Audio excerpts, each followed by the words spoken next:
Yeah, so this is our talk, Infinite Lambda Calculus, and some more elaborate title things going on. The way this is going to work is that we'll be having sort of a conversation on stage. I will be talking and asking questions, and Jonas will be also talking and answering questions and coding. Yeah. So we have this Emacs with some racket running underneath. When we ran this line, it went beep boop, which means it is running. Or something. Yeah. Which means I can run like my slides and things like that. So there's the opening slide, which says hello. There's a picture of a poodle. And some notes to you. And some notes to myself, but I think we went through those. Right. So hello, and we move on. Yeah. So the topic will obviously be Lambda Calculus. Yeah. And Lambda Calculus is basically just this. Yeah, so this is the syntax. An expression is a variable. Lambda abstraction or an application. We have like one computation rule that does beta reduction, which says that if you have a lambda and apply it to something, you substitute its parameter for the something in the body, and you get the result. So we can do stuff like this.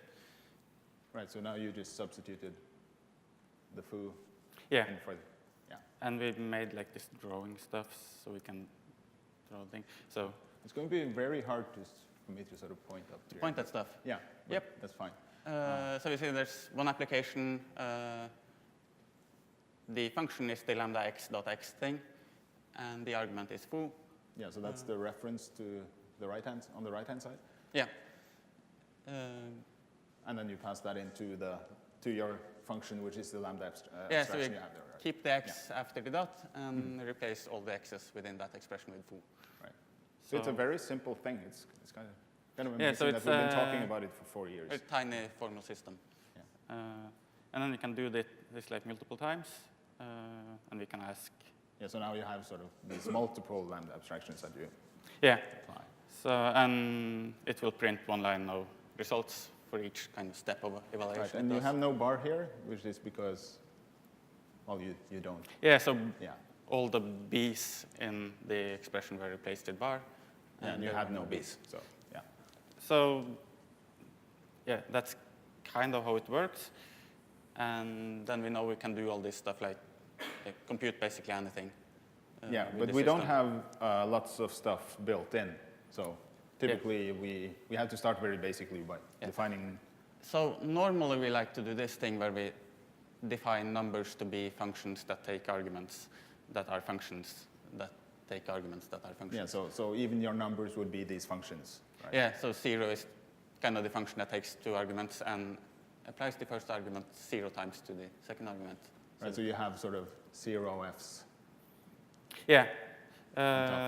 And then there's a bunch of trickery involved in order to do like a function that adds something. Yeah, you're trying to do some actual programming with this stuff. And like I said, that's what we normally do. Right. But we would like to sort of proceed and do more like proper programming in a sense. And we have like one book that teaches proper programming. Yeah. And in Little Schemer, they use like, they have numbers that look like the numbers you usually see. And they have functions like add1 and sub1 and 0. And they have booleans and if conditions or cond expressions. And they have elephants. Yeah. So I don't think we're going to have elephants in this talk, probably. But we're going to kind of extend our language with some of these things. Right. You have, in addition now to the Lambda calculus itself, you have these sort of primitive true and false, and we have some if thing. Right. And we have numbers, and we have some built-in functions, and maybe some other stuff. Right. So we could have built all of this stuff with just the lambdas, but then that would have been the talk. So this gives us sort of some building blocks. Kind of gets us off the ground in order to do the stuff we want to play with. Right. Yeah. So the regular lambda stuff works as before. Add1 does nothing because we have to install our number package module. So we do like install npm. And Right. we get. So now you have a Get stuff package like this. system to sort of bolt things into your, Yeah. yeah. Perfect. And we have functions like 0, it returns true. We have if statements. If takes like 3 arguments, it checks that if first is true or false, and then Yeah, it and then- returns. So if you gave it false, you would get bar instead, right? Yeah, so if we do like this, we get bar. Right. And then we can do like more advanced stuff and throw everything together and get like a bunch of computation. Right. So we have like kind of the primitive functions they use in little schemers, at least some of them. Yep. We have if instead of cond, but we have numbers and we have add one. And So now we should sort of proceed to do more interesting things like the general plus function. yeah, so we can look at how little schemer does this. You can't really see it up there, I think, but you can see it down here. Yeah, so it's a picture of the book, but this is the code, more or less. So plus is lambda that takes 2 arguments. It checks if the second argument is 0. If it is, we return the first argument. Yeah. And otherwise, it will call it self-recursively. And Yeah, so basically the n is sort of cannibalizing on the m until it's 0, and then you're done. yeah, So the n eats the m, in a sense. so you can like quickly try this out in Racket, which is Right. close to scheme, and have like plus 5, 5 should get us 10, plus 5, 17 should get us 22. So now you have some unit tests that prove that plus works. Yep. So we're done with Dr. Racket. So now we can sort of we could try to write this in our sort of Yeah, so we should have like expanded everything we calculus. need now to write Right. our own plus. Mm-hmm. So we'll do plus. This kind of equality thing means that we are defining some shorthand plus Right. thing. Are you going to do plus or plus prime? Plus prime. We'll do this because it won't work for a while. Yeah. And we will do kind of what? Let's say lambda n, lambda m. Those are going to be the numbers you're plussing? Yeah. So we're kind of just translating the scheme code. Right, yes. And we'll see what happens. So we're using if instead of cond. So if m is 0, we should return n, right? Yep. And then it's the else part, which is probably the more interesting part. Where you Yes. And then we get over here, and we don't have built-in recursion. So I'm not allowed to like do this and refer to itself. Because, Why is that? Because you have this thing right here, right? Yes, I have like, I can define things to be like, I just want to do definitions like this, and then replace the definitions with what I define them as. Right. But this is kind of pre-processing stuff for Right, so it's not my really part of the programming language yeah, as such. so I should get like one lambda calculus expression at the end that I can evaluate. Right. So Yes. we don't know what to put here. Right. But we know that we are going to apply it to the number n and the sub one O m. Yeah, so now it looks pretty much the same as the scheme code or the record code. Yeah. Apart from this problem. Yeah, so we don't know what to do about that yet. But it's not entirely useless, because you could, so if we add like 17 to 0, right, so as long as m is 0, this is perfectly fine, right? yeah, so we can use it for lots of different number, and we can add like 19 to 0. So it works for a lot of numbers. Yeah, so it works for like infinitely many numbers, Right. I suppose. But just one of the m's, right?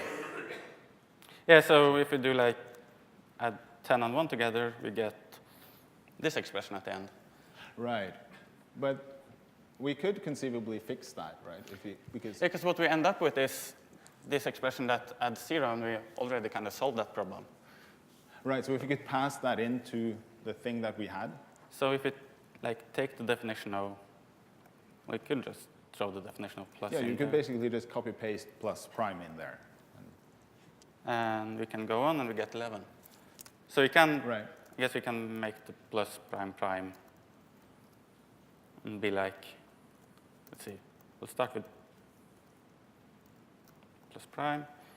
And we'll just copy paste this here. And then we can add like more plus, so it works for the number 1. Now it's like twice as good, right? Yeah, so it works for infinitely many numbers times 2. So we can... And the plus double prime, right? Yeah, I'm using the wrong function. So like this, and we get 11. And it works. And it won't work with 2. But we sort of know how to fix that now, right? Yeah. So we can go on like this for a while. And this time we are copying in a function that, so I copied the plus function again. Right. So this time the thing we are pasting in here will work for numbers up to 2. Yeah, but so now it should do like twice as many numbers as that again. Right, so you could do plus 3 as well, right? Is that right? Yeah, so I get 13. And so it seems like a lot of work to add like pluses, but every time you copy the definition into like the placeholder, you get like twice, you kind of double the amount of numbers it works for. Right. I messed up. So now it's sort of like a pragmatic question, how big a plus do you need, right? Yeah, so if you have like a domain expert, you can find out what kind of numbers are going to show up. I'm trying to get back where I was, like here. Right. Yeah, I have no idea. And if you if in your program you figure out that it's not big enough, you know how to fix it also, you can just sort of make it bigger. Yeah. And like if I do this, and say that plus, like at this point I don't know how many numbers it works for. Right. But I'm sure it's like a lot. Like I'm sure 7 is fine. I mean, you could take a big one and upload it to GitHub, and you have like an open source thing. Yeah. For a really good plus function. So at this point, if we could be like Craftsman and be like Jagne, and that's the plus function. But we kind of, well, we took a look at these to begin with. And one kind of cool thing about church numerals is that you get like 5 f's for the number f in the function that is the number 5. Right, so you have like this concept of sort of manyness built into the number itself, right? Yeah, so if we took kind of like the core of plus or the add 1 bit or something, we used to get kind of like exactly as much recursion as we needed. Right, yeah. Because it built into the number itself. Because it was built into the number. Yeah. So we're in not quite as good a place as we were with the... Yeah, so that seems like, well, that seemed nice to have. And we kind of we would like to have something that just adds enough definitions of plus. We have this sort of pattern now, sort of design pattern for... Yeah, so at this point it's like a design pattern. Yeah. But it would be nice if we could sort of, I don't know, automate this or... Yeah, so we kind of know that the Lambda Calculus is supposed to be like Turing complete. Right, yes. And there's also a story to this that when it was like invented or discovered, they made it used for logic and things. Yeah. It wasn't really supposed to be Turing complete, right? No, it's supposed to have like accidental Turing completeness inside it somewhere. Mm-hmm. And that sounds like maybe what we want for this. Right, because Turing completeness, in a sense, entails that you have this looping. Yeah, so if anyone was to like David's workshop yesterday, they said that if you want to like prove things, you don't want infinite loops. Right. We want infinite loops. Right, so because we're trying. That would enable us to do sort of loops that terminate also, perhaps. Right? Yeah, so what seems like kind of a good way forward is to look at what did people do in order to make like a consistent logic out of Lambda Calculus. Right, and then that's when they add the types, come up with something that wouldn't be accepted by that logic. Right. And they, well, so they proved that it was inconsistent. I think the proof goes like this. Yeah. So. Right, so we have these types that are meant to prevent us so from I doing have this. no idea what any of this means. But we know that stuff like simply typed Lambda Calculus does not allow expressions right, so that go on fixes forever. that problem, right? So what sometimes happens is that people add like types and type checkers to things, and they kind of rule out the expressions that go on forever. Right, so we could go the other way, right? So if we could sort of identify what it is that these type systems prevent us from doing. Yeah, so kind of our plan for discovering kind of general recursion is to find some expression that a type checker wouldn't like, and then go from there. And then we know that we're onto something. Yeah, so we'll try this out with, like, do some small expressions. I have some standard ML running here. So we can translate some Lambda Calculus to standard ML, and standard ML will infer a type for it. Right. So the first one, lambda x.x, is like a function that takes an argument and returns the argument. Yeah, that's not so controversial. That's probably OK. Yeah, so this is like the identity function. It gets this type. The next one, function A to function B to A. That's probably also OK. So get A to B to A.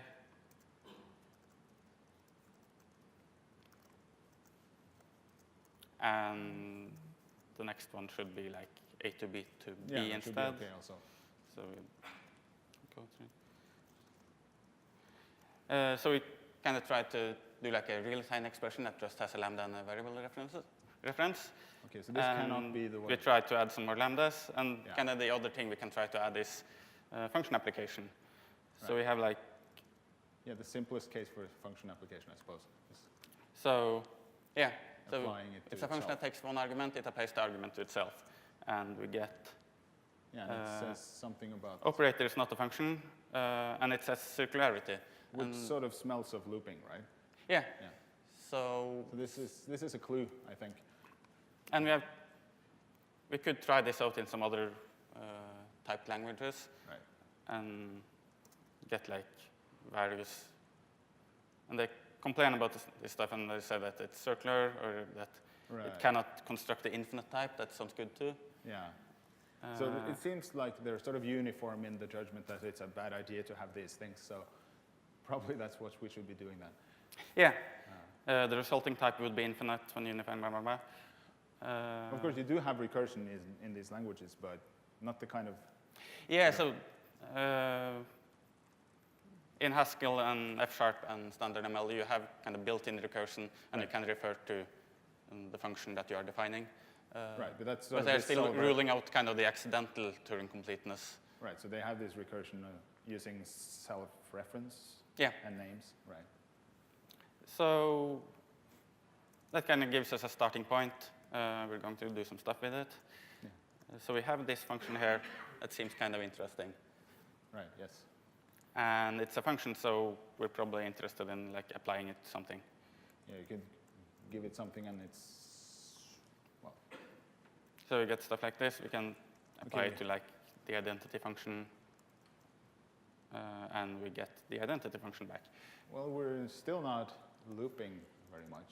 Okay, so the kind of the part where the type checker doesn't like this is that this is the function and this is the argument. Right. So, and it's one variable, so it should be the same type. Yeah. And making a function type the same type as the argument it takes is kind of finicky. That's sort of where the infinite thing. So there's kind of self-application is going on there. Yeah. So it seems like the next step should be to apply it to itself. Right. Yes. And we can see that we can go on for like 1,000 steps, and we get the same expression back every time. We got a lot of repetition, at least. Yeah. So each line here is like one step of evaluation. Right. And you see that this bit goes into this x, and you get this expression back. Right. But you stopped after a while because it would be. Yeah. So the kind of Emacs racket setup stops after 1,000 lines. Right. But we could like go on for 1,000 more, and right. will look pretty much the same. So now we have something that sort of generates recursion or loops or... Yeah, so this looks like an infinite loop. It doesn't like do a ton of stuff beyond being infinite. Right, because it just sort of reproduces and is end up with exactly what you had, which is... Yeah, but one interesting part is that even though like this line and this line does the same, it's really this expression 2 times in the line below. Right, yeah, so it's not copying the line as So it's such. not like copy-pasted the entire line. We have gotten 2 copies of this. Right. And the XX bit is kind of the thing that makes it go forever. Right. So if we keep the XX bit but like add additional stuff to it, then maybe we get like more copies of the stuff. Right. So we don't want this to go for 1,000 lines, right. because then we get like really long lines and Emacs complaints. Right. But we can get like a ton of fools this way. Right. This is very promising. And it's very interesting because you have this sort of, here you have this sort of dead type checker emoji thing going on. Yeah. While generating all these extraneous foos. So if we could sort of, instead of foo, have our plus prime definition, right? Yeah, so it looks like we could get at least as many foos as we'd like from this. Right. We're just evaluating we have it a over and over. problem stopping, but... So if foo was something else, so right. if we go back to the lambda x. So it would be XX. nice to build some sort of termination into foo so that it stops at some point. Right? Yeah, so if we kind of pick up the plus function we started with, and we do like lambda x and xx. And maybe we can like put the plus stuff into there. So we can cut this, paste it here. Right. So now you're still passing this dead type checker along. Yeah, which is what generates the copies. Yeah, so we should get like a bunch of copies of this expression now. The other thing is that foo has been giving one argument here, which is right. foo, which has been giving one argument, which is foo that has been right. given one argument. We still don't have anything to put here, right?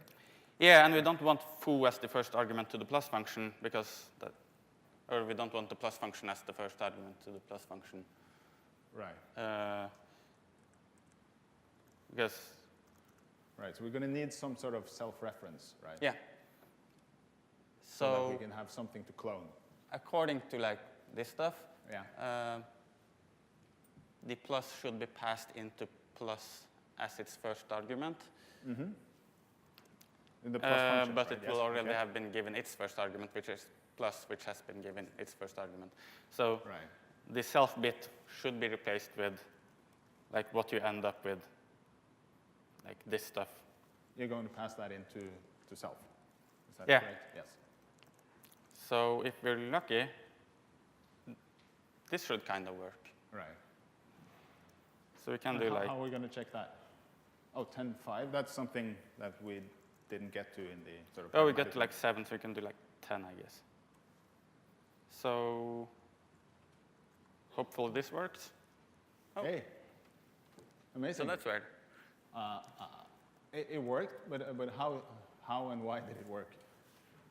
So if you could sort of step through it a little bit slower, you can I think. Take a look at the beginning. If we look at the end, we see that we have like accumulated a bunch of add one. Yeah, which is what we want to do. But so it seems to do what we would like.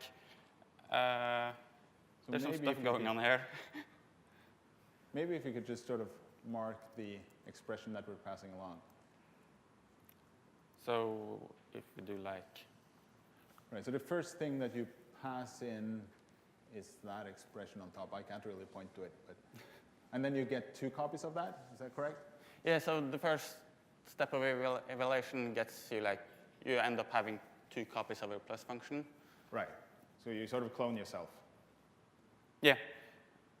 And what's the next thing that happens? The next thing that you pass into just the x? Oh, that's the same thing also, is that correct? At this point, it's like really unclear what's happening. But usually kind of figure out. Right. So what's the next bit? Yeah, I was thinking about this line, something, something, 646. What was the step from the second line to the third line, basically? Because you're passing in now yet another copy to X, right? To put it into sort of the dead eyes of the type checker. Yeah, so those two eyes. Yeah, precisely those two eyes. And then on the next line, we have kind of removed all the outside x's, and we get to this plus function there. So on line 647, it says lambda n lambda m if 0 m blah blah blah. Right. So which is kind of the plus function we started with. Right. So basically, the first three things are self-reproduction mechanics. Kind of does some self-replication stuff. Yeah. And it and then ends up with a plus function that has replicated all the self-replication stuff behind the add one bit. Right, and then you're sort of ready to feed it the numbers, right? Yeah, so now the two tens gets thrown in, right. And it checks if you end up 10 with is 0, yeah. it false. So it throws away the 10 and does the add one stuff on this line. Right. And then it needs to go on because it wasn't ready to terminate yet. Yeah, and it ends up with saying, like, we need to add 1 to this stuff that ends up looking like what we started with. Yeah, so now we sort of looped once, basically. Yeah, except we have done like sub 1m, so right, okay. This should end up being 9 instead of 10. And right. Yeah. when we have done that 10 times, sure. It should check out the true when we do the 0 comparison. Right. And everything should work. So maybe we can look at how it terminates then, because that was sort of also an issue, right? Yeah, so we can go on to the end. And you have up here somewhere there's going to be something that compares to true, right? It should be. We could search for true. There's one. Where's so that? Here we go. Right. So what's going to happen on the next line? Because then it's sort of going to throw away all the garbage that you used to yeah, so now it says right? if true, return 10. Right, which and is you can sort of the n number that we started with. Yeah. And we're going to ignore this stuff. So everything after this won't be evaluated on longer. We'll just right. So this whole expression will evaluate to yeah. So you don't have it anymore here. 10. Right? So yeah. you just threw it so aside that becomes and 10, and we just do the add one stuff. Okay. After Cool. that. So that seems good. Excellent. So I guess the next step now is that we have like, we might want to do this for things that are not plus. Right, because how does our plus look now? I'm not sure we even started with plus. Like we didn't redefine it. I'm right, going okay. to do this. Maybe we should just define plus then. Yeah, so we have like this function. Yeah. And we kind of made it into this thing, which we right.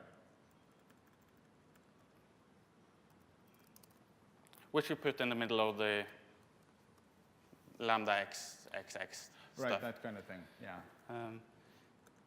So instead of throwing this in, we can do like abstraction and say that there's an argument called f. Yep. And then we do the lambda x xx, lambda x f x xx. Right. Which is what we had on top, right? We had this. Yeah, so basically. This should like still work. Yeah. So this is our. So Let's not. 10, 1. Right. Right. But this is more like a general pattern, right? Because yeah, if so it has now something else we could like give this function a nice name and use this for all the stuff. Right. If we evaluate one step, we get this function which already has a nice name. Right. Yeah. Because So you this have is this called nice symmetry here, right? y, and it works the same as the line above, but it looks nicer because it says Yeah, it basically has... The bit that goes after lambda f looks more symmetric. So. Yeah, so you have sort of two copies already of itself. So, yeah, we should be able to do like, pick this one up again, do lambda self n, and pass this thing to y, and we can say that this is our plus function. Right. Plus 5, 5, and we get perfect. So now we have kind of the general pattern. Right. I think, so we have sort of proven now that we can do proper programming, because we could do this one example from a proper programming book. And we have like some more examples that we're going to skip, and we're kind of going to move right onto the real world stuff. Yeah, I think so, because now we can program, but we still haven't got a job, right? Yeah. So we want like stuff that comes up in real world job interviews, like FizzBuzz. Right, yes. So we have another package that is called RealWorld. It does stuff like this, so we get fewer lines of output. Right, so you have this sort of so we don't want to run the FizzBuzz stuff like for 10,000 lines, so we're going to like super optimize some bits. So we can do this in one step. You have this and we have an equality check built in. And then we have modulo, which we're going to need. And we have side effects. Perfect. So how does print work? So print writes a line that says like out colon and so the argument it was given, and then returns true. Right. It prints the result of so the evaluation. So it printed the 5, and then it evaluates to true. Okay. And it's going to skip some steps of evaluation. As you see, this takes like 3 lines. If you do it like this, print is just going to evaluate. Yeah, okay, so it's... This bit is the same as this bit, and it just decides that that should evaluate to 8, and it prints it, and it returns true. And since it returns true, we can add a print statement expression with something else. Yeah, so we can sort of keep computing. Yeah.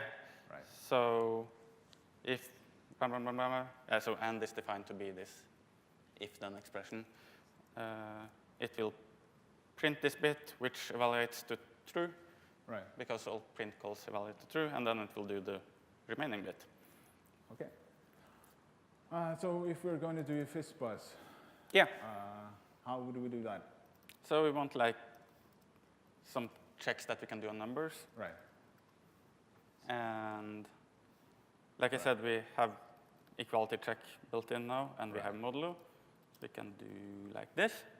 Right, so that's just checking if the number is divisible by 3, right? Yes. Yeah, I need to check that it is equal to 0. So 5 is divisible by, 6 is divisible by 3, 5 is should not be. not. Yeah. Right. So this looks good. We're going to check like for...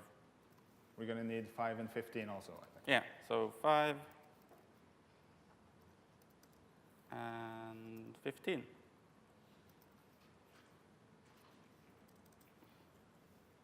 Right, so now we have sort of some primitive helper functions. Yeah, so we'll make a helper function, call it FizzBuzz help.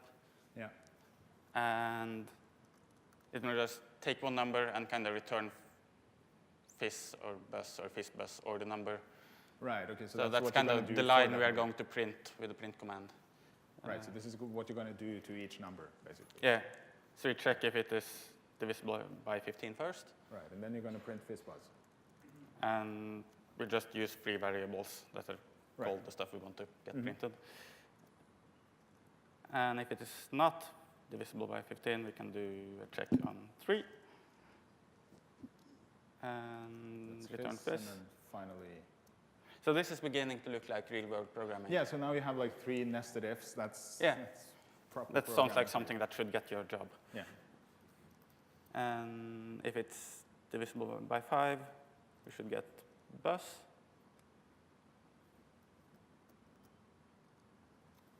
And, well, if none of those apply, Then it's just a number, right? Yeah. So Yeah. something like this, we can test it on some numbers.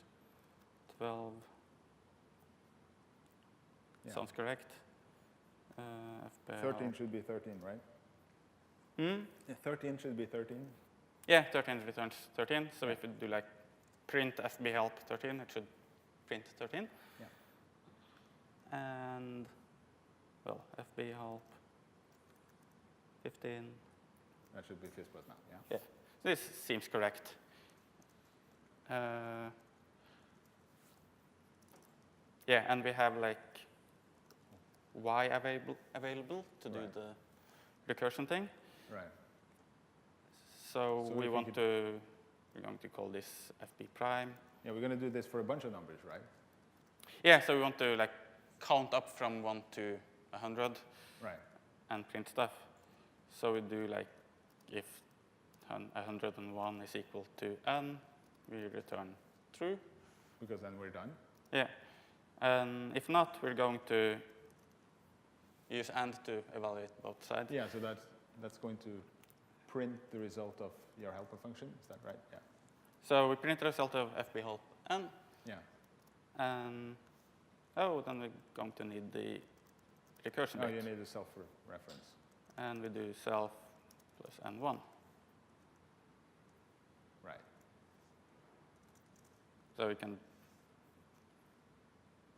You think this is going to work? It's really scary the last bit because if we mess up, it just goes on forever and the talk is over. So we're going to define FizzBuzz as y And with the yeah. FBPrime function And as then you its start argument. And we'll Start at pass 1. in a number which goes into this first n. And we say we're going to start at the number 1. And it didn't work. It did work. And Let's see. yeah, and we're at line like 2005 now. So if you pay close attention, you can see that it goes like out colon, fizz, out I colon. haven't seen it yet, but yeah, I saw out 41. I think now. there was an out there. Yeah. Is it going to do that for a long time? Well, we can see the numbers, right? So Yeah, Did you? I saw 68 was there. So we're more than halfway there. Yeah, looks like we are on track.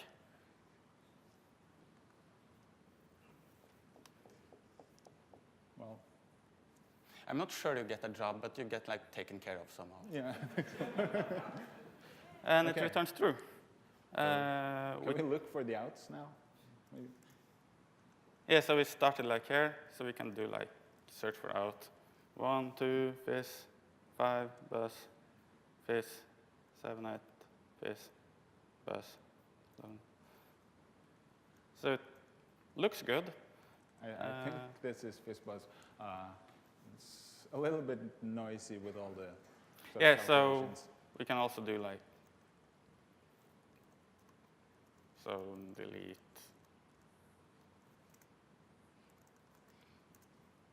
Yeah. And this should be like the good results. And everything seems to check out. And that's how you get a job programming Lambda Calculus, I think. Yeah, in the enterprise. Yeah. Yeah, we have 4 minutes left. I think that's about it. Yeah. Did you have a summary slide, or are we going to just skip that? Oh, we forgot the summary slide. I don't remember if it had like, yeah.